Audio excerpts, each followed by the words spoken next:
যিনি কাঁদান তিনি জানেন আমার ব্যথা। কি অসাধারণ একটা সত্য! এই একটি বাক্য যেন কষ্টগুলোকে আস্তে আস্তে মুছে দিতে পারে। যদি তুমি বিশ্বাস করো তোমার কান্না বৃথা যায় না, কেউ আছে যিনি তা জানেন। দুনিয়াতে আমরা সবাই কাঁদি, তাই না?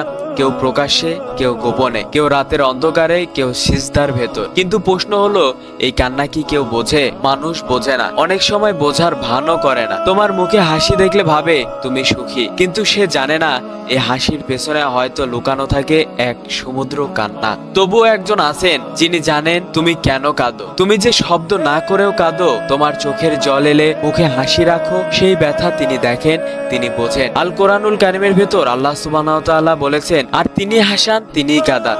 সূরা নজম আয়াত নাম্বার 43। এই আয়াত কেবল কোরআনের বাক্য নয়, এটা এমন এক ঘোষণা যা মুমিনের মনকে শান্ত করে। তুমি যে আজ একা একা কাঁদলে, মানুষ না জানুক, আল্লাহ জানেন। তুমি যে গভীর রাতে চুপ করে বালিশ ভেজালে, তোমার রব দেখেন, শোনেন, অনুভব করেন। তাহলে কেন আল্লাহ কাঁদান? এই প্রশ্ন অনেকেই করে। কেউ কেউ বলেন, আল্লাহ চাইলে তো আমার সবকিছু ঠিক রাখতে পারতেন। আমরাও বলি হ্যাঁ পারতেন, কিন্তু আল্লাহ কাঁদান যাতে তুমি ফিরে আসো তার দিকে। তিনি কাঁদান তোমার হৃদয় নরম করার জন্য, তোমার গুনাহ মাফ করানোর জন্য, তোমার ভাঙ্গা ইগো মেরামত করার জন্য, কিংবা তোমাকে দুনিয়ার এক শিখা থেকে বাঁচিয়ে জান্নাতের পথে ফেরানোর জন্য।